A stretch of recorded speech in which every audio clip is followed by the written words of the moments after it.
Hi, and welcome back to Focal Point AFR Talk. You are listening to ethanol-free radio, high octane, no corn in the programming we do here on Focal Point, high octane, no additives. Now, 888-589-8840, a number to call. A couple of sound bites before we go to the phones. John Bolton, by the way, former ambassador of the United Nations, he's saying, Barack Obama's out there saying, hey, we got him on the run. We got Al-Qaeda on the run. And John Bolton says, yeah, we got them on the run. They're running right into our consulates. That's where they're running.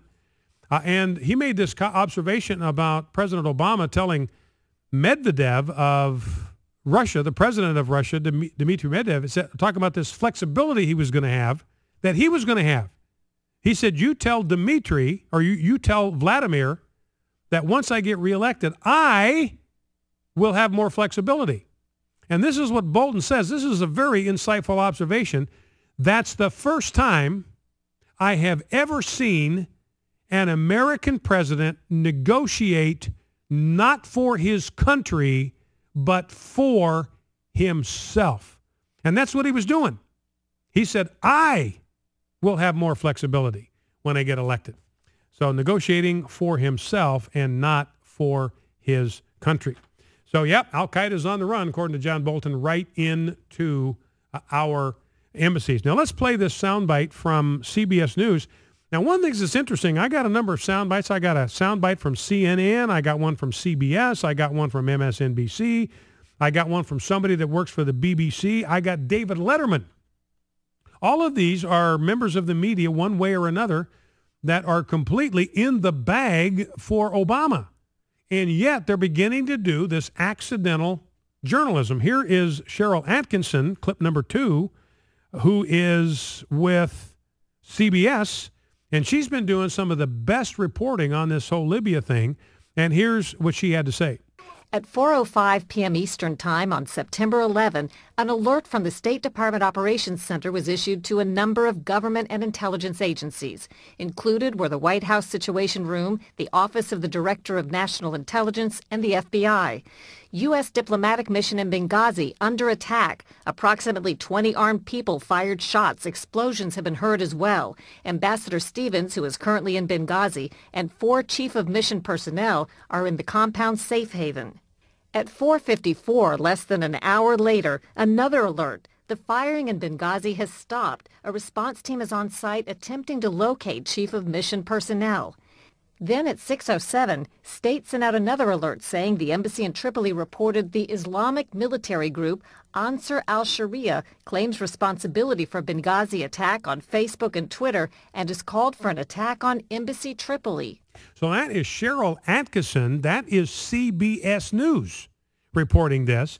And now this is widely known now that within 2 hours and 2 minutes, from the launching of this attack, the White House knew that this was a terrorist attack, that there was no mention in any of these emails about any sort of mob demonstration, any sort of mob protest. That's within 2 hours and 2 minutes. They got their first email at 4:05, which said the U.S. diplomatic mission is under attack. No mention of any kind of mob protest.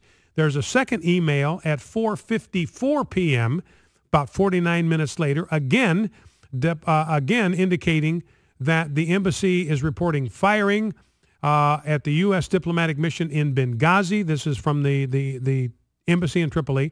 So the second one says, look, the diplomatic mission in Benghazi, the consulate, is being fired on. That firing has stopped. It's 49 minutes after it started. The compound has been cleared. Response team is trying to locate chief of mission personnel. That would be Ambassador Stevens.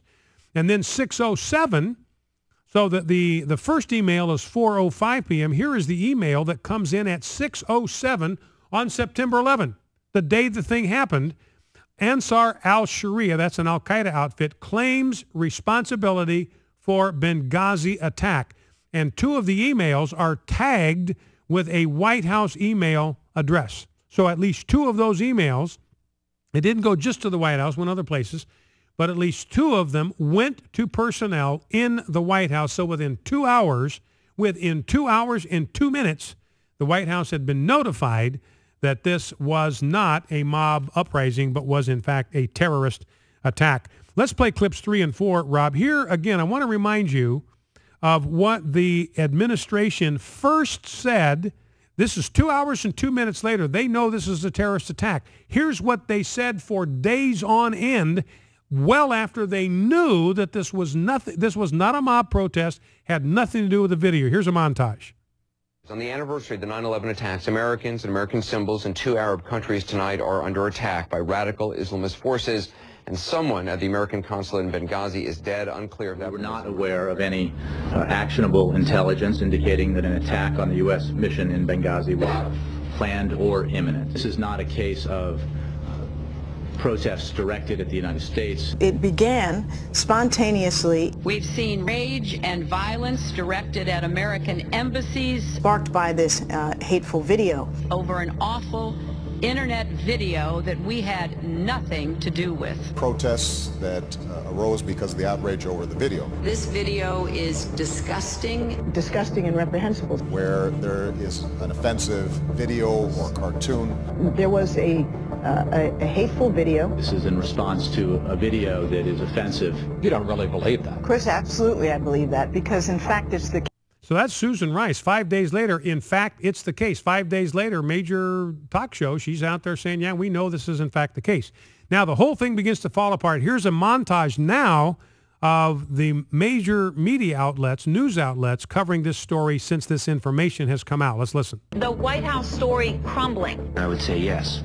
They were killed in the course of a terrorist attack. Hillary Clinton admitted that al-Qaeda was involved. It wasn't just a mob action. He said, it is self-evident that what happened in Benghazi was a terrorist attack. What happened in Benghazi was a terrorist attack. U.S. officials knew within 24 hours that this was an organized al-Qaeda attack. Which said the U.S. government knew about al-Qaeda's involvement within 24 hours of the attack. In the intelligence community, there are those who within the first 24 hours were saying this was a terrorist attack. Why did Ambassador Rice give the American people bad information? There is more proof that this was all part of an elaborate cover-up by the administration. It's either gross incompetence and negligence, or in fact they are lying. The president has a big investment in the narrative that not only is Osama dead, but al-Qaeda is finished. And some of these militias are affiliated with al-Qaeda. Al-Qaeda is very much alive. Clear that al-Qaeda is alive and well. Bin Laden dead, al-Qaeda alive.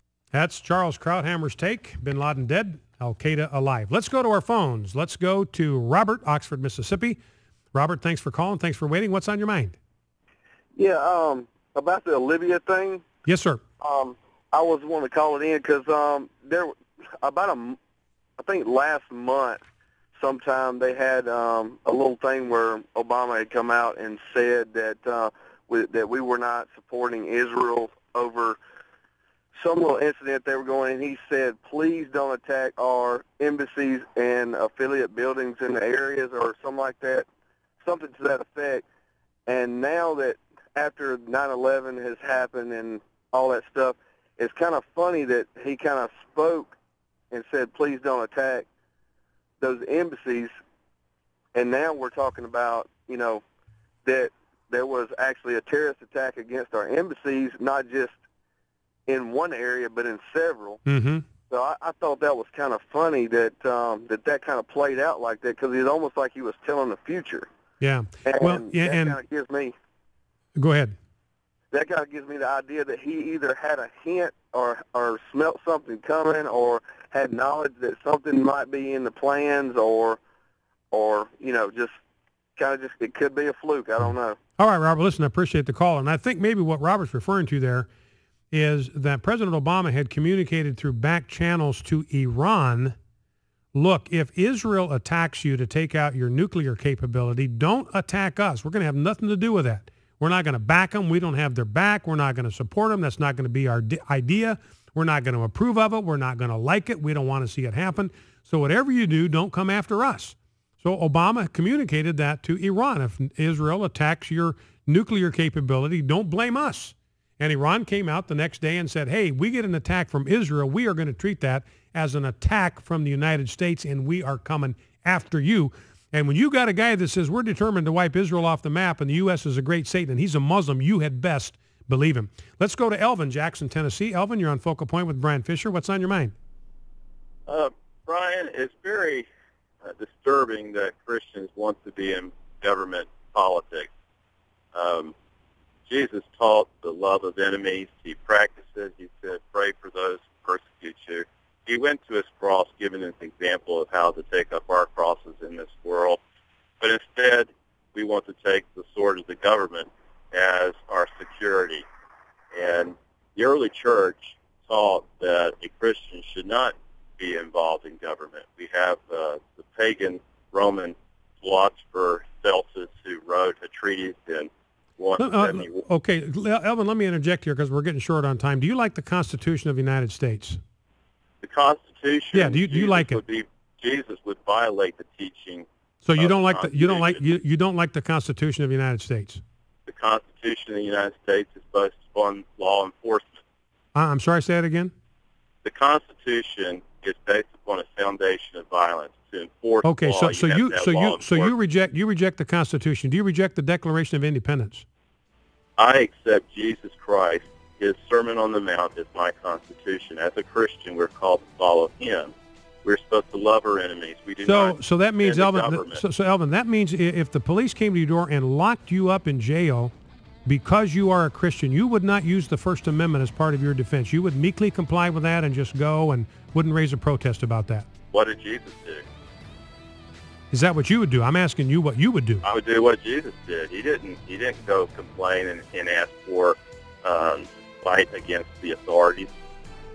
Okay, so you think that that's what we ought to do? Just roll over, lay down, not protest any kind of violence, not protest murder, not protest the death of the unborn, not protest the violation of religions. That we just ought to roll over and take it. Is that what I'm hearing? Protest Christian involvement in violence in the military. All right, Elvin, now you realize, though, there'd be no United States of America if people believe the way you do. Focal Point AFR Talk.